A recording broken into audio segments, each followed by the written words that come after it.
Bonjour et bienvenue. On attaque aujourd'hui une question qui semble toute simple, mais qui est en fait un vrai casse-tête. Ah oui, la question de la monnaie. Exactement, c'est quoi la monnaie?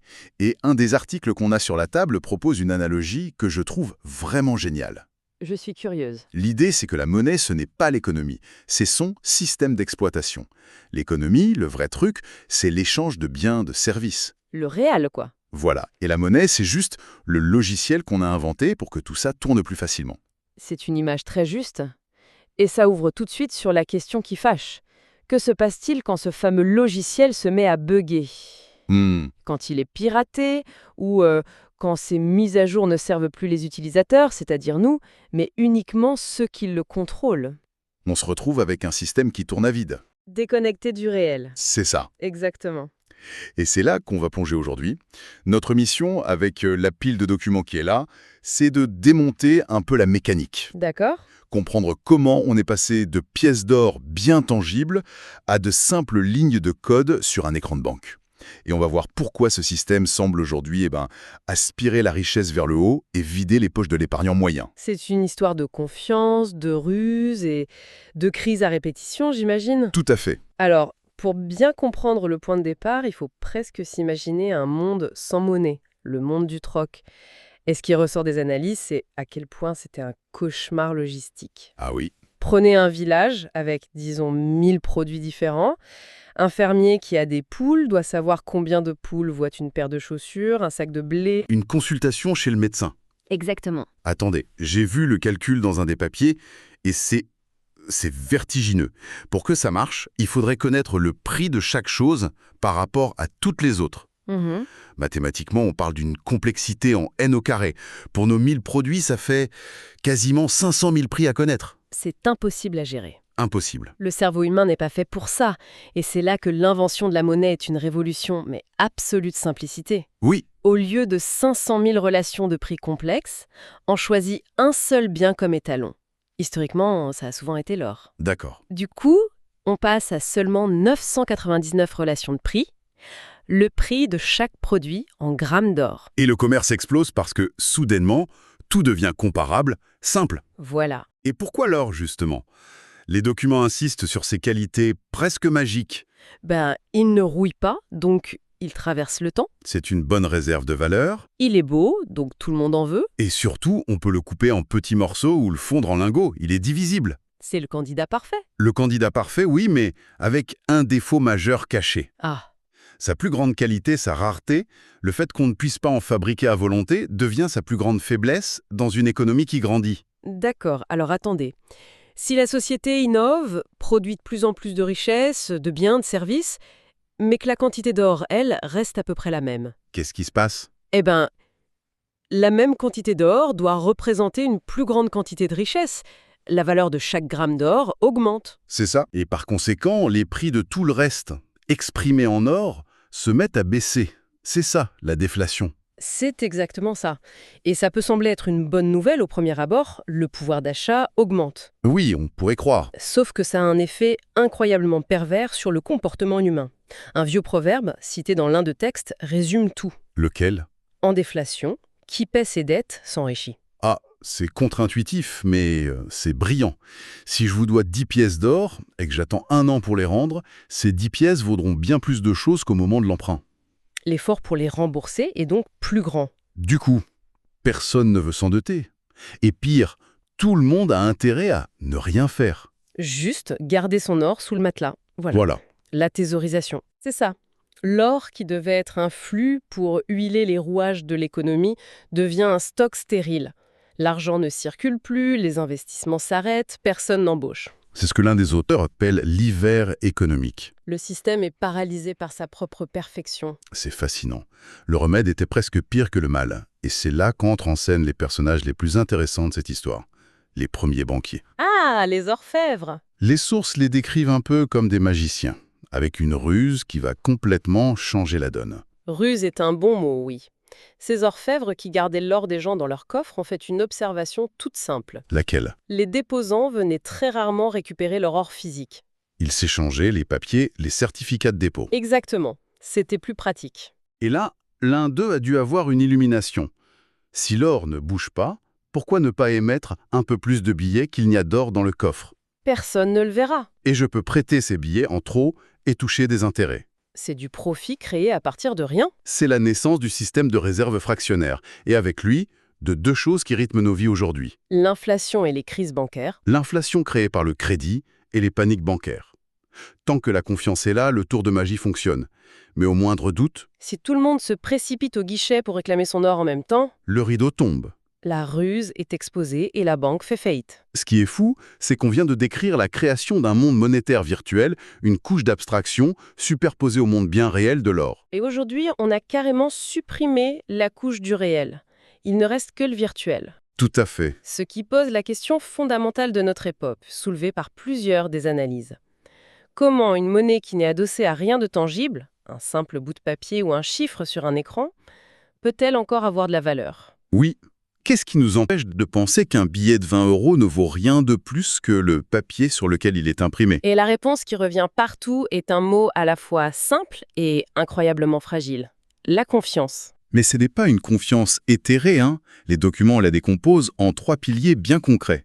Le premier est assez brutal, non? Oui, c'est la coercition d'État. On accepte l'euro parce qu'on sait qu'on devra payer nos impôts avec. L'État l'impose par la loi. C'est le socle. D'accord. Mais cette confiance-là est limitée par les frontières. Un rouble russe n'inspire pas la même confiance à Paris qu'à Moscou. Logique. Le deuxième pilier est plus subtil. La force des institutions. L'exemple du franc suisse est très parlant. Sa solidité ne vient pas seulement de la bonne santé de l'économie suisse. Mais de la perception que le droit de propriété y est sacré. Que la justice est indépendante, que les contrats sont respectés, c'est une confiance dans l'état de droit. Tout à fait. Et le troisième pilier est le plus paradoxal. Ah, La valeur de la monnaie vient de sa circulation rapide. c'est-à-dire? Quand l'économie tourne à plein régime, quand les banques prêtent pour financer des projets qui créent de la valeur, quand les salaires sont versés et dépensés, cet intense mouvement donne sa valeur à la monnaie qu'il permet. Donc la dette, dans ce cas, n'est pas un problème? Non, elle est le moteur qui justifie la valeur de la monnaie. D'accord, je vois. C'est un cercle vertueux, ça. Je te prête de l'argent, tu construis une usine, tu crées des emplois, tu vends des produits, tu me rembourses. Ouais, et la monnaie utilisée pour tout ça a bien servi à créer de la richesse réelle. Mais ce qui ressort de toutes les lectures, c'est que ce cercle est brisé aujourd'hui. On a gardé la partie création monétaire, mais on a oublié la partie création de richesse réelle en face. C'est le cœur de problème actuel. On crée de la monnaie massivement, non pas pour financer l'économie productive, mais Pour sauver des systèmes en crise, ou faire monter le prix des actifs financiers. On déconnecte le système d'exploitation de l'économie réelle qu'il est censé servir. et c'est cette déconnexion qui détruit la confiance et se traduit par de l'inflation. Exactement. Cette idée de sortir la monnaie des mains des politiques pour éviter la manipulation, ce n'est pas nouveau. Il y a une anecdote incroyable dans les notes sur l'économiste Milton Friedman. Oui, c'est une expérience de pensée fascinante. Friedman, exaspéré par les manipulations politiques de la monnaie, a imaginé une solution radicale. On construirait un superordinateur. D'accord. On le programmerait une seule fois pour augmenter la quantité de monnaie en circulation de 3% par an, quoi qu'il arrive. Pour accompagner la croissance naturelle de l'économie. C'est ça. Et la partie la plus folle de l'histoire. Une fois le programme lancé, on prendrait la seule clé permettant de le modifier. Et on la jetterait au fond de l'océan Pacifique. Fini. Plus personne, ni président, ni banquier central, ne pourrait jamais plus toucher à la création monétaire. Et les taux d'intérêt seraient fixés librement par le marché, par l'offre et la demande, pas par un comité de sages.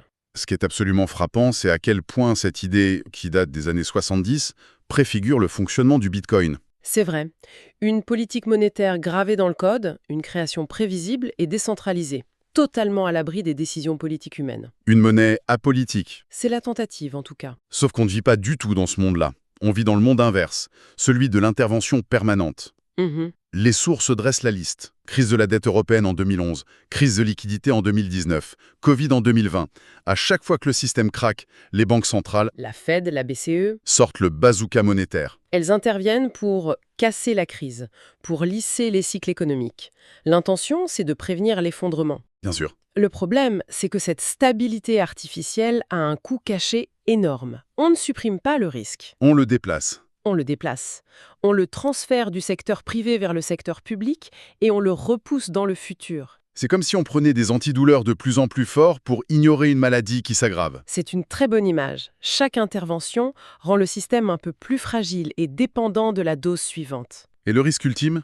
C'est que la prochaine grande crise touche les États eux-mêmes, le jour où les gens perdront confiance dans la dette de l'État américain ou d'un grand pays européen. Qui sera là pour sauver le sauveur? Voilà la question. Quand l'assureur ultime fait faillite, tout le système s'écroule. On voit déjà des signes de cette perte de confiance. L'exemple de la Turquie est particulièrement éclairant. Ah oui, Face à une inflation qui devenait incontrôlable, qu'est-ce qui s'est passé?